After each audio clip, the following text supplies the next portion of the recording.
A paz. Amém, irmãos? Glória a Deus por tudo que o Senhor tem feito em nós e através de nós. Eu quero, nessa oportunidade que tenho nessa noite, que para mim é um grande privilégio poder compartilhar da santa palavra de Deus. Eu louvo a Deus por isso. Eu quero convidar os amados irmãos a abrir sua Bíblia no livro de Isaías, profeta Isaías, capítulo de número 6. É uma passagem bastante conhecida da amada igreja. Vamos estar lendo alguns versos dessa passagem nessa noite.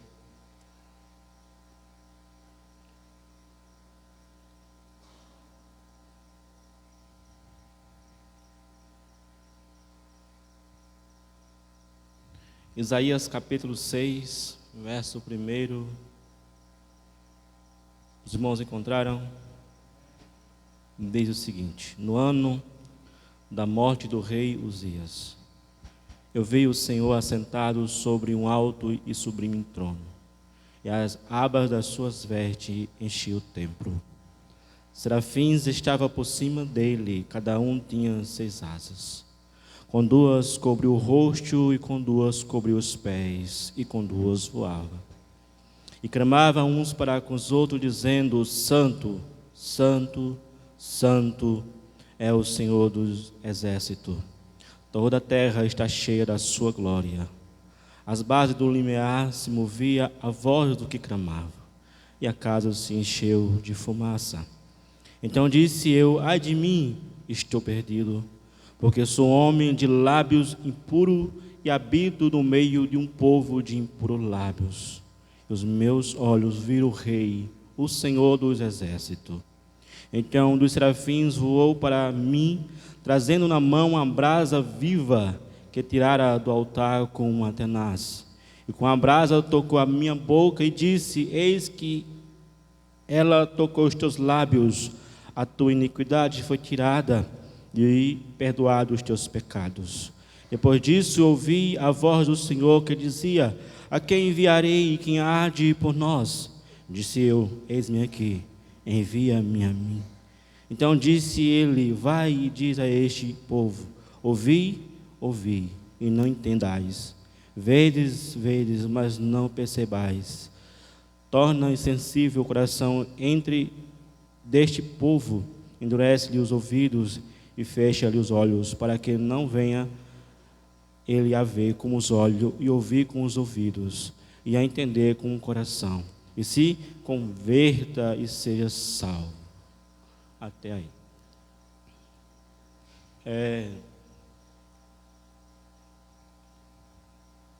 Alguns tempos atrás, Deus tem falado no meu coração, alguns meses atrás, dentro do contexto deste capítulo 6 de Isaías, algo que Deus tem comunicado ao meu coração. E se assim for, pela misericórdia dele, eu quero estar compartilhando com os amados irmãos nessa noite. Que o Senhor possa falar aos nossos corações, que o Senhor possa nos despertar para o devido propósito ao qual nós fomos chamados. Nós entendemos que nós somos chamados ou temos alguns propósitos nessa terra, quanto cristão. E um dos propósitos que Deus colocou sobre nós ou em nós é de anunciar a palavra de Deus. Mas é bem verdade que existem muitos cristãos neste século, mas nem todos que existem no meio do cristianismo prega a palavra de Deus. Portanto, existe uma necessidade dentro da obra missionária. E é dentro desse propósito a necessidade da obra missionária e o chamado de Isaías. O Senhor Jesus, Ele disse para os seus discípulos, quando ele vai enviar os 70 discípulos, ele disse que a seara é grande, mas poucos são os trabalhadores ou os ceifeiros. Então, temos aqui que existe a seara é grande, ou seja, uma grande dimensão da seara. Ela é grande demais, presbítero. E são pouquíssimos, muito pouquinho, os que trabalham dentro desta seara. Então, portanto, existe essa necessidade. É bem verdade que Deus quer que a sua igreja, ou os seus escolhidos, seja preparado para a obra missionária, não é verdade? É verdade, isso é verdade. Mas é verdade também que o problema não está na preparação do crente ao envio à obra missionária. O problema está no crente, porque ele não se dispõe a ir à obra missionária. Quando eu me disponho a fazer o ID de Deus, logo Deus me dá a condição e o preparo adequado para que eu possa ir e falar da palavra de Deus. É bem verdade que são muitas as pessoas, muitos os cristãos que são pessoas super inteligentes, capazes de fazer qualquer ação, qualquer dever que for colocado em suas mãos. Pessoas que têm uma boa desenvoltura, uma pessoa que tem uma boa dicção, pessoas inteligentíssimas, mas são poucos os que vão e fazem a obra do Senhor. E é dentro dessa necessidade que nesta noite eu quero estar comunicando a palavra do Senhor, algo que Deus tem falado ao meu coração. Na verdade, Deus sempre preparou e levantou pessoas ou chamou homens para a ministração ou para a pregação da palavra. E nessa noite podemos citar alguns que Deus levantou como porta-voz, como aquele que tem a obrigação, o dever e o chamado para o ID do Senhor.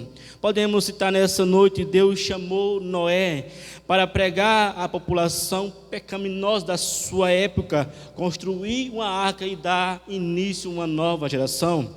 Na verdade, Deus também chamou Moisés naquela sarça ardente, naquele encontro ali no deserto.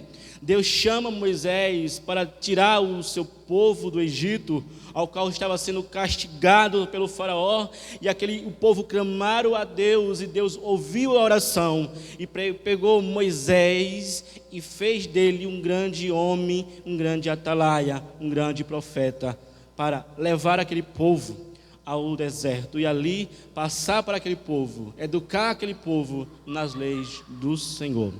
Deus também chamou Abraão para dar início a uma grande nação, a qual nós conhecemos bem, que é Israel. Nós sabemos que todo aquele que crê na pessoa de Jesus Cristo partiu da fé de Abraão. Então Deus chamou estes homens para fazer uma grande obra nessa terra. Deus chamou Paulo a caminho de Damasco, aonde ele está perseguindo os cristãos da época, querendo prendê-lo para que ele não ministrasse a palavra de Deus, para que os cristãos não propagassem o evangelho da graça. Então Deus tem um encontro ao caminho de Damasco, ele cai do cavalo, fica cego durante um tempo, e Deus levanta Paulo como um grande homem de Deus, um grande pregador, um grande missionário, um grande pastor, para levar a palavra do Senhor aos gentios, e nós somos fruto do apóstolo Paulo, para a glória do nosso Deus. Deus também, presbítero Humberto, Deus chamou a igreja, a amada igreja, a eclesia, os chamados para fora, para ir e pregar a palavra do Senhor.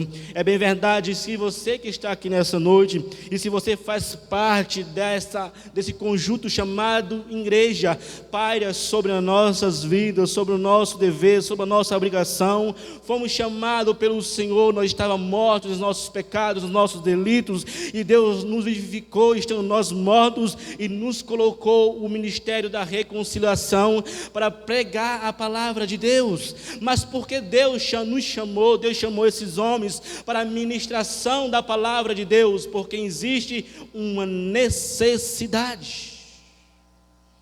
Por isso Se não existisse a necessidade, Deus não chamava ninguém.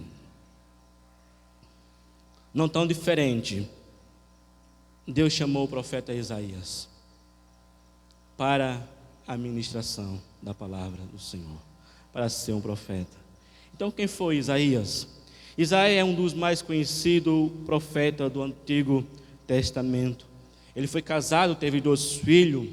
Segundo Isaías capítulo 8, verso 3, a sua esposa foi profetisa em Israel também. Ele foi o mensageiro de Deus ao povo de Judá e Jerusalém, povo que havia pecado contra o Senhor e deixado os caminhos do Senhor. Aproximadamente, ele pregou de 740 a 680 sobre Judá e Jerusalém, o seu ministério. O tema abrangente do seu livro é a salvação, julgamento e esperança através do Messias. Ele é o conhecido como profeta messiânico, e o seu livro é o maior de todos os profetas do Antigo Testamento, possuindo então 66 livros, 66 capítulos. Nos 39 primeiros capítulos, Isaías proclama o juízo, o castigo daquele povo e chama aquele povo ao arrependimento. E nos versos 27, os versos restantes, registra então a mensagem do consolo, restauração e a esperança através do Messias, consiste o seu livro do profeta Isaías. Então esse homem foi um grande homem de Deus, que profetizou na sua época, compreendeu o seu chamado e se dispôs, se lançou, se jogou dentro do que o Deus queria. E nessa noite, irmão, eu quero te convidar para que você também possa se lançar diante de Deus, se jogar dentro da obra missionária, sem nenhuma reserva, para fazer a vontade soberana de Deus, porque a vontade dele é boa, perfeita e agradável. Se nós que estamos aqui no século 21, que temos o ministério da reconciliação, se nós morremos e nós não produzimos nenhum fruto sequer, naquele grande dia Deus tomará de nossas mãos conta de todas as almas que precisavam ouvir a palavra de Deus, e nós estávamos no momento oportuno, no momento certo, e nós não pregamos a palavra de Deus, nós não anunciamos o evangelho aos seus corações. Então, meu amado irmão, nessa noite eu quero te encorajar pela palavra de Deus, para que você se disponha para a obra do Senhor. Nós não fomos chamados para estar apenas sentados. Que fruto teremos apenas sentado? Que frutos teremos estar sentado? Então devemos fazer a vontade do Senhor. Se é para louvar ao Senhor, devemos louvar com muita verdade, com muita qualidade, com muito fervor, para que a unção de Deus possa bradar os nossos corações e as palavras existentes no canto, no hino, possa alcançar os corações daqueles que estão sedentos pelo Senhor. Se nós que pregamos a palavra de Deus, devemos pregar com toda vontade, sem nenhuma reserva, se dedicar à palavra do Senhor, porque entendemos que foi para isto que Deus me chamou, foi para isso que Deus te chamou. Então devemos pregar a palavra de Deus, seja em tempo e fora de tempo, devemos anunciar a palavra de Deus sem nenhuma reserva, porque existe uma necessidade dentro da obra missionária.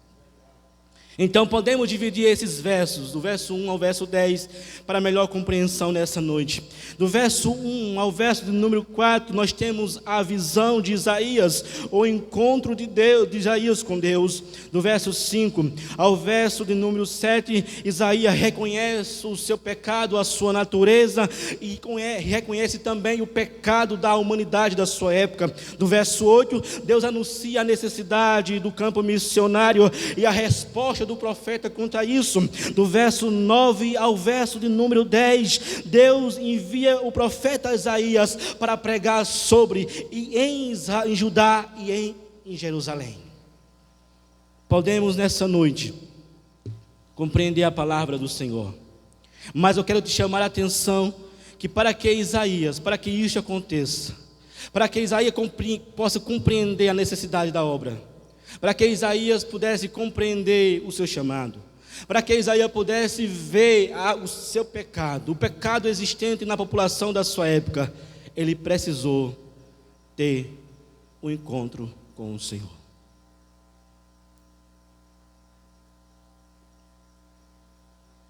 Um encontro com o Senhor. Eu quero te chamar a atenção também para nós vermos que não foi Isaías que teve uma visão do Senhor, mas Deus se revelou a Isaías através de uma visão. E se Deus se revelou a Isaías através de uma visão, é porque Deus tinha algo naquela visão, uma mensagem para Isaías, para aquele povo. Então, do verso 1 ao verso 4, temos essa visão. No verso 1, a Bíblia vai dizer o seguinte: no ano da morte do rei Uzias, aqui está o tempo oportuno que aconteceu, ou que Isaías teve esta visão de Deus assentado no trono. Foi o tempo oportuno, no ano da morte do rei Uzias. Certamente o rei Uzias faleceu, morreu em 740 a.C. E nesse tempo oportuno, o rei Uzias, ele foi um jovem rei, passou a reinar com 17 anos, reinou 52 anos, teve os seus pecados, mas foi, segundo a Bíblia Sagrada, em 2 Crônicas, ele foi um justo rei em sua época. Então, olhando para o tempo da visão de Isaías, nós podemos enxergar nesta noite algumas coisas acerca desta visão. Em primeiro lugar, ele vê o Senhor assentado em um alto e sublime trono. Então, continuação no verso, no ano da morte do rei Uzias, eu vi o Senhor, disse Isaías, eu vi o Senhor assentado em um alto e sublime trono, e as abas das suas vestes enchia o templo. A visão que Isaías tem naquele momento é uma visão que certamente marcou o ministério do profeta. Foi um grande encontro, foi uma grande visão, porque ele vê nada mais, nada menos do que o soberano Senhor, o eterno Deus, sentado em um alto e sublime trono. E o verso diz que é um alto e sublime trono, mostrando então que Deus é aquele que tem o governo em suas mãos, porque Ele está sentado no trono, rei, governo, poder. Então Deus é aquele que tem um grande trono, não é aquele trono do rei Uzias, um trono terreno, mas o trono que Isaías vê de Deus é um grande trono, e sublime trono ele vê o Senhor assentado. Então nos revela nessa noite esse verso, que a soberania, o governo, o poder, a majestade, o domínio que o nosso Deus tem, e que Ele está sentado no trono, dizendo que Ele não perdeu o controle da humanidade, e que tudo o que acontece neste mundo, Deus está trabalhando para fazer a sua soberana e eterna vontade.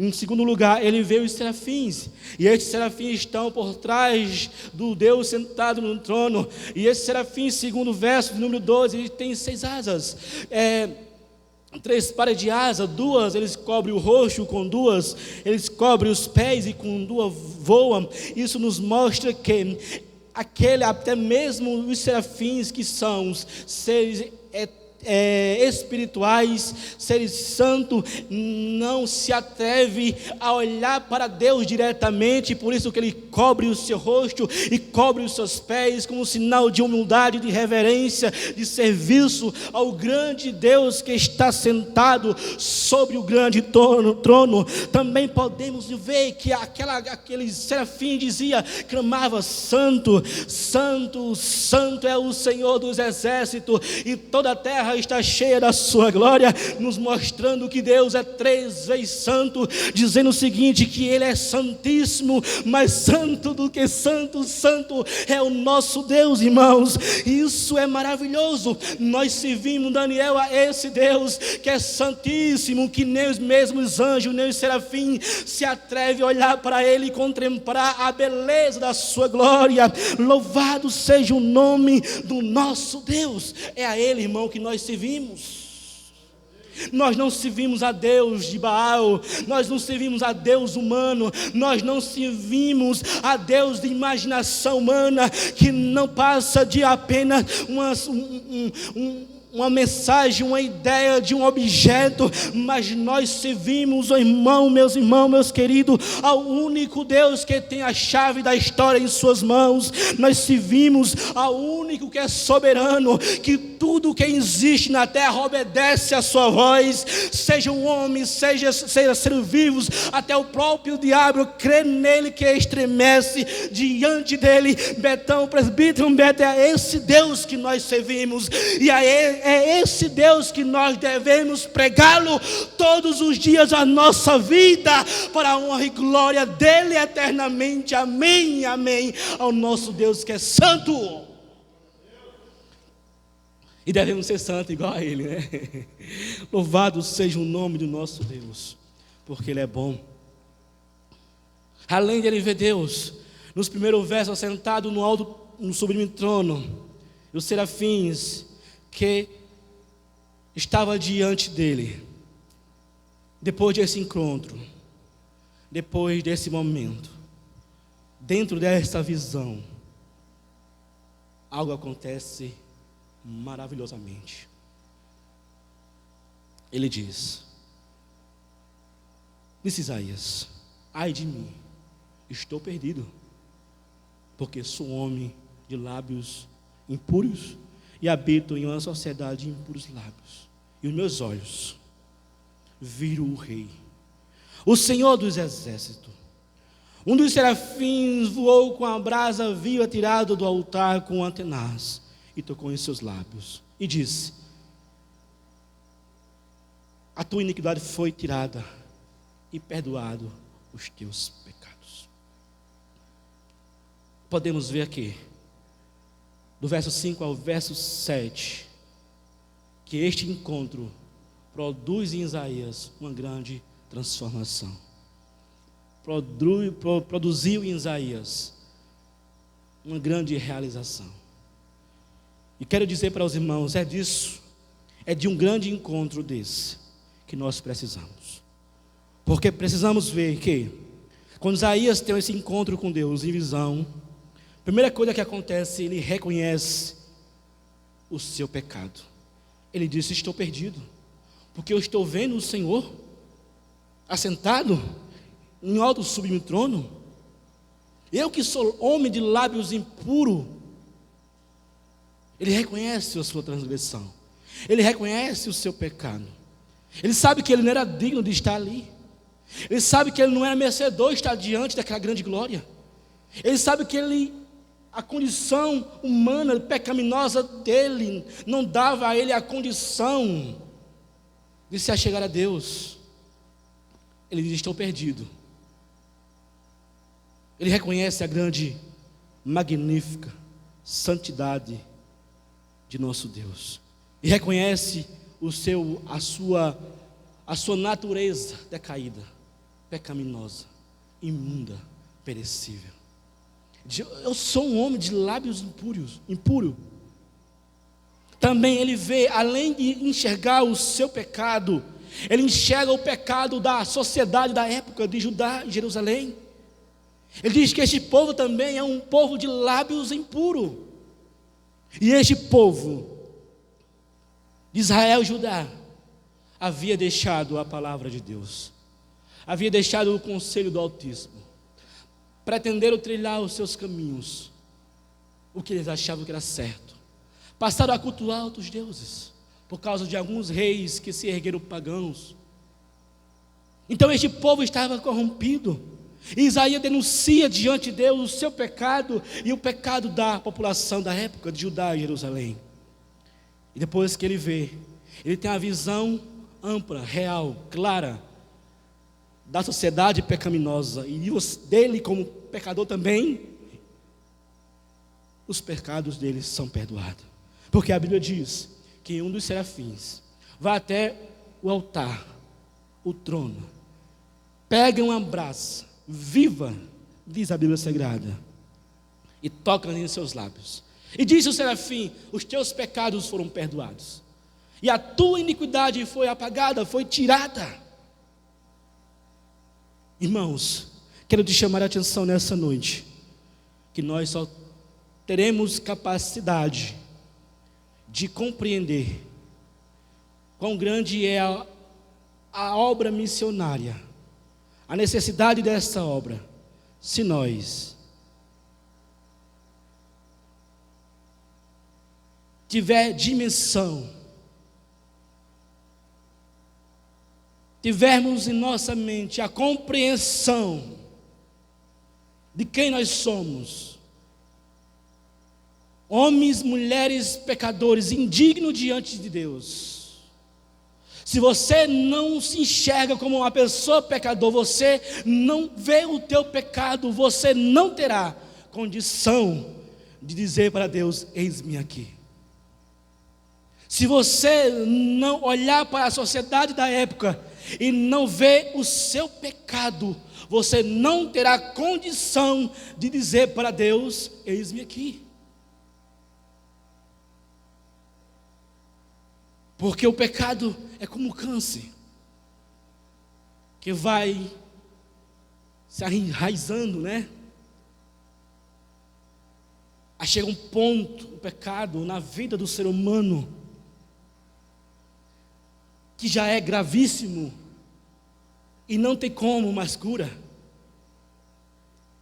É por isso que Isaías tem essa visão. É por isso que existe em nossas mãos o chamado de Deus.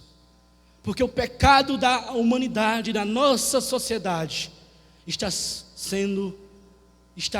corroendo, está avançando, está produzindo e está matando.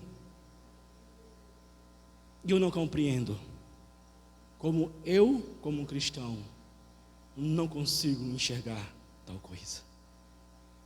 Será que nós não enxergamos que eles vão para o inferno? Será que nós não temos capacidade de enxergar que se eu não reconhecer os meus pecados, e se não houver arrependimento em minha vida, no meu interior, não de forma hipócrita, de boca para fora, mas de forma genuína, nós não veremos a Deus, e até veremos no juízo final, Deus dizendo para nós: aparta de mim você que pratica a iniquidade.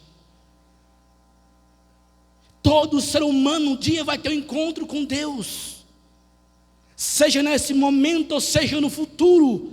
Todos vão ter que reconhecer que Ele está sentado no trono e que Ele é santo.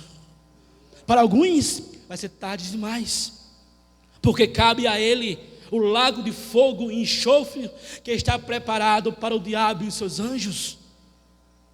Mas aqueles que ouviram a palavra de Deus, aquele que compreenderam, entenderam como ele é miserável, pecador, aquele que entendeu que a sociedade que ele está é pecaminosa e que ele precisa anunciar a palavra, ele vai ouvir a voz de Deus naquele grande dia, diz a palavra de Deus: vinde a mim, bendito do meu Pai, e entrai no reino que está preparado. Naquele grande dia, eu quero ouvir, Betão, presbítero Humberto, aquela voz. Quem quer ouvir aquela voz de Deus naquele grande dia? De entrai para o reino que está preparado. Mas nós precisamos nos despertar. Nós precisamos acordarmos. Depois que Isaías tem a visão de Deus, o reconhecimento do seu pecado, do pecado da população, Deus fala com ele e diz: quem enviarei? Verso 8: e quem há de ir por nós? Certamente Deus está falando, se referindo à Trindade, Pai, Filho e Espírito Santo. Ele diz: quem há de ir por nós? Observe, quero te chamar a atenção. Quem está falando aqui não é o profeta Isaías, mas quem está falando é o próprio Deus que está sentado no trono. E se ele diz: quem eu vou enviar e quem há de ir por nós, nos mostra que Deus ele tem uma preocupação com a obra missionária. Que Deus se preocupa com aquelas pessoas que estão morrendo sem a sua presença. Deus, Ele se preocupa com isso. A Bíblia diz que o desejo dele é que nenhum se perca, mas que todos sejam salvos. Deus se preocupa com a obra missionária. A preocupação de Deus é tão grande que ele, segundo o evangelista João, capítulo 3:16, ele pegou o seu filho Jesus e envia à terra para morrer pelos pecados de todo aquele que possa crer no seu nome. O evangelista Lucas escreve e diz no capítulo 10, verso 19, se não falha a memória, que o Filho do Homem veio buscar, salvar o que se havia perdido. Então nos mostra que Deus se preocupa, que Deus quer, que Deus deseja, e que existe uma necessidade, e essa necessidade diante de Deus foi tão imensa, Daniel, que Deus enviou o Filho dele para nos buscar. Nós, que éramos pecadores, nós irmãos, nós estávamos indo para o inferno, irmãos. Você tem dimensão disso? Nós estávamos indo para morar eternamente longe de Deus. Mas Deus se preocupou conosco. Se nós ainda conhecer Ele, isso é maravilhoso.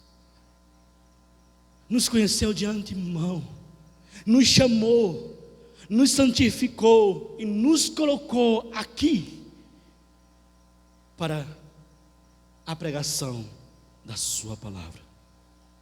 Também nos mostra que Deus deseja enviar alguém à obra missionária. Deus deseja enviar alguém. Deus quer enviar alguém. Talvez você diga: mas como eu vou? Eu tenho minhas obrigações. Mas na verdade, aonde você, quanto cristão aonde você está, ali está o campo missionário. Talvez você que está aí tenha um chamado de Deus para ser enviado, um exemplo para a África. Talvez não. Talvez você que está aí, apenas Deus quer usar você para converter a tua família. Talvez Deus quer usar você para falar ao coração do teu vizinho. Talvez Deus quer usar você para comunicar a sua palavra a alguém no seu trabalho. Interessante pensarmos que a questão não é nós irmos, a questão é nós dizer, nós estar pronto, preparado. Porque o profeta diz: eis-me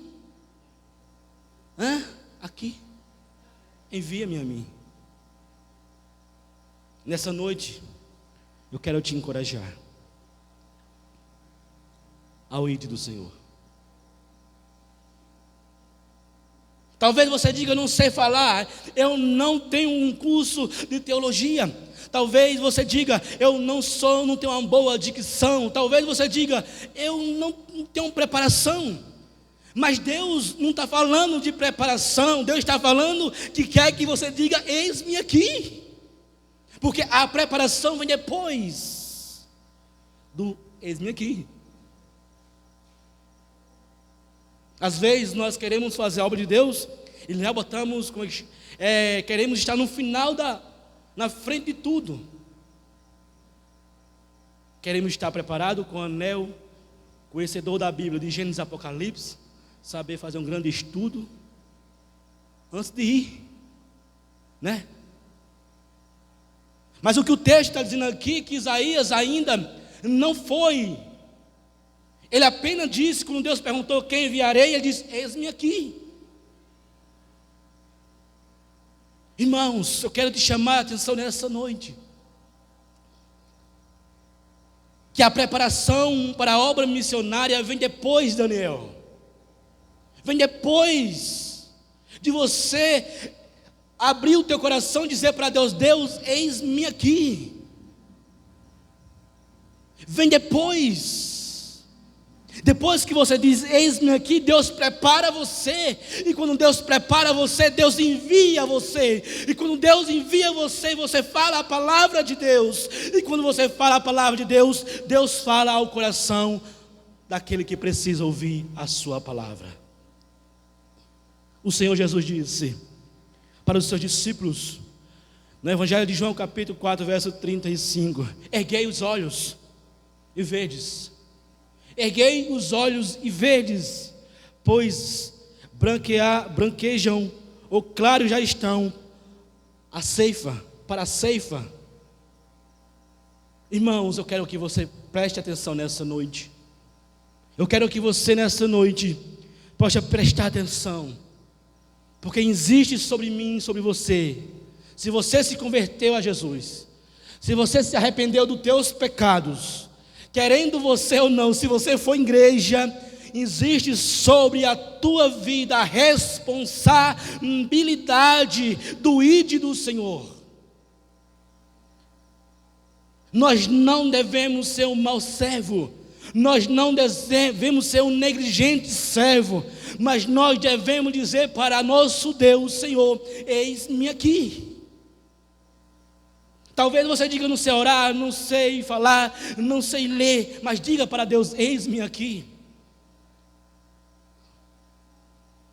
Não me embriaguei com vinho de que há de contenda, mas nós devemos nos encher do Espírito Santo de Deus. O Senhor Jesus disse para os seus discípulos: ide e pregai a palavra a toda criatura. Ao que crê e for batizado será salvo, aos que não crê será condenado. Para finalizarmos o verso, do verso 9 ao 10, Deus envia o profeta Isaías para pregar a sua palavra. O interessante, que Isaías aqui percebe que Deus queria dele era apenas que ele dissesse: eis-me aqui. Ele entende que a autoridade de envio estava sobre ele, que estava sentado no trono.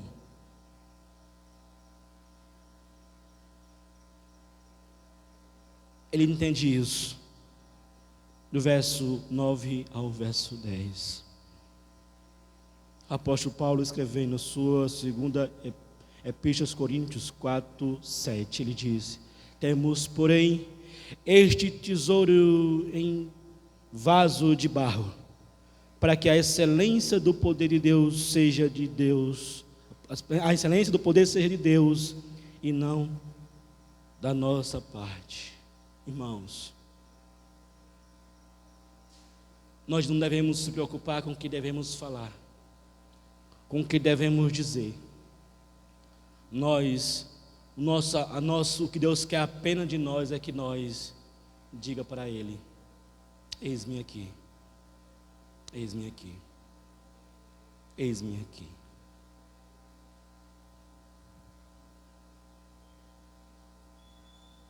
Quando Deus chamou seus grandes homens, eles se dispuseram e fizeram o que estava em suas mãos para fazer. E o tempo passou. Será que você, nós iremos ser negligentes e não dar continuidade o que eles começaram? Né, Betão? Será que nós não vamos dar continuidade ao que Jesus começou? Será que nós não iremos dar continuidade ao que os apóstolos iniciou? Que nessa noite devemos deixar diante do altar de Deus os nossos risos, em nossas alegrias. Devemos deixar diante dele tudo que é perecível, corruptível, que vai ficar aqui nessa terra. Devemos chorar, se prantear diante de Deus pelas almas que estão perecendo. Devemos orar incansavelmente todos os dias da nossa vida, da nossa existência, pelas almas que estão descendo para o inferno. Devemos nos lançar diante dele sem nenhuma reserva, por amor, não a nós, mas a eles, que precisa apenas de uma palavra: talvez Deus te ama. Devemos chorar, prantear, derramar, deixar os nossos prazeres, devemos deixar tudo por amor a eles. Eu lembro de tempos atrás, para terminarmos, na minha mocidade, aos aproximadamente 19 anos, de 19 a 20 anos, eu trabalhava muito, de 1 da manhã até às vezes 8 da noite, e tinha de segunda a domingo, e tinha apenas os feriados, tipo São João, Natal, Ano Novo, para mim, para o descanso. E eu quero louvar a Deus, porque nessa época, mesmo jovem, mesmo não sabendo tanto acerca de Deus, eu nem sabia louvar a Deus, nenhum hino do cantor cristão, nem da harpa cristã. Sabia apenas uns versículos isolados. E naquela época, Betão, presbítero Humberto, Deus me incomodava tanto, tanto. Deus abria a minha mente para ver essa imensidão que Isaías vê da humanidade, o pecado. E eu me agoniava, eu me perturbava. E eu só sentia desejo de forma fervente no meu coração de pregar, de pregar, de pregar, pregar, pregar. E eu agradeço a Deus por isso. Agradeço a Deus por isso. E dediquei a minha mocidade, uma parte da minha mocidade, a partir do ponto que eu conheci Deus, para dedicar as minhas férias, os meus momentos de descanso, para ir para um povo que não conhecia o Senhor. E eu deixo isso como um testemunho, não que vai acontecer igual na tua vida, mas eu lembro que nessa época eu orava tanto, irmãos, tanto, orava tanto, tanto, tanto. Por dia eu passava 3, 4 horas orando, orava uma período da tarde, orava à noite, orava de madrugada. E por isso tanta incomodação para fazer tal coisa. Talvez em nós falta isso, irmãos. Talvez em nós, na igreja oportuna dessa época, falta isso. Reconhecer o seu pecado, reconhecer o pecado da população e se lançar, se jogar sem nenhuma reservas dentro do que Deus deseja fazer. Isso é bom para a glória de Deus. E vidas que você estará resgatando, ajudando espiritualmente falando, para ter um encontro com aquele que é soberano. Também eu lembro, só para nós finalizarmos, em algumas situações recentemente, eu e minha esposa, a gente começou a pregar a palavra de Deus em uma família, e no momento, no início foi aquela dificuldade, as pessoas no momento da oração, um simples louvor, né, uma palavra, aquela acomodação, um tinha que lavar os pratos, outro tinha que lavar a casa, outro tinha bababá, e outro aqui, outro aquele alvoroço. Mas eu louvo a Deus que ali, depois do tempo, Daniel, no tempo, passando, fazendo, anunciando, as pessoas hoje perguntam o dia que nós iremos para ouvir a palavra de Deus. Eu conto isso, né, para me agradecer, para você ver que as pessoas são sedentas, para você ver que as pessoas querem, para você ver que as pessoas necessitam. O que precisa é nós, irmãos, que temos a palavra, a espada em nossas mãos.